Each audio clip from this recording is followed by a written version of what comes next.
عليكم ورحمة الله وبركاته متابعينا الأعزاء، إن شاء الله تكونوا بخير وبصحة وسلامة.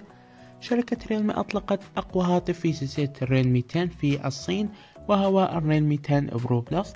أتمنى أن نراه عالميا قريبا.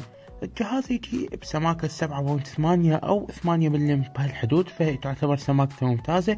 وزنه 173 جرام، فيعني الجهاز من ناحية الوزن والسماكة راح يكون ممتاز بالاستعمال باليد. بالإضافة إلى ذلك راح نتكلم عن شاشته الخرافية الممتازة جدا، شاشة منحنية أموليد تدعم 1 بليون كلر، ولا HDR 10 بلس 120 هرتز، ونارتها كماكسيموم توصل ل 800 نتس، وحجمها 6.7 انش، ودقتها الفول اتش دي بلس.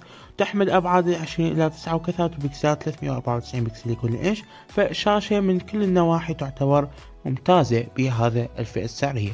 أما عن الشيء المميز جدا في هذا الهاتف هو نظام التشغيل، فجهاز حجب أحدث نظام حاليا الأندرويد 13، وواجهة ريلمي الأحدث الريلمي يو آي 4.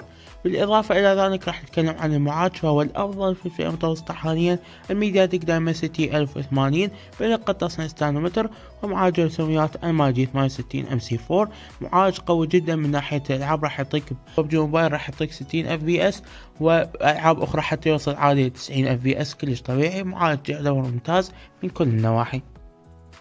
بالإضافة إلى ذلك فراح يجيب رام 8 أو 12 ومساحة 128 أو 256 جيجا بايت. بالإضافة إلى ذلك فالكاميرا الرئيسية راح تجي بدقة 108 ميجا بكسل فتحة 1.8، وتدعم التركيز تلقائي BDAF، وكاميرا الترا وايد 8 ميجا بكسل فتحة 2.2، وكاميرا ماكرو 2 ميجا بكسل. صور فيديوهات 4K 30 إطار بالثانية أو 1080 مع 480 إطار بالثانية. الكاميرا الأمامية 16 ميجا بكسل فتحة 2.5، وتصور 1080 مع 30 إطار بالثانية. بالإضافة إلى ذلك الجهاز يحتوي مع سماعات ستيريو سبيكر، وهناك موجود منفذ 3.5 ملم للسماعات اللي يسألون عن هذا المنفذ فراح يكون متواجد. بالإضافة إلى ذلك راح يجي الجهاز ببلوتوث 5.2 وواي فاي 6. بالإضافة إلى ذلك داعم لل NFC، وأيضا الجهاز راح تجي بصمة أسفل الشاشة أوبتيكال، والبطارية 5000 ملي أمبير مع شاحن سريع 67 واط، يفوض 50% من البطارية خلال 17 دقيقة فقط.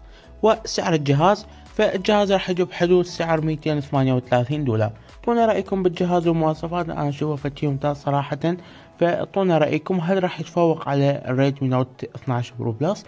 فنلقاكم قريبا، مع السلامة.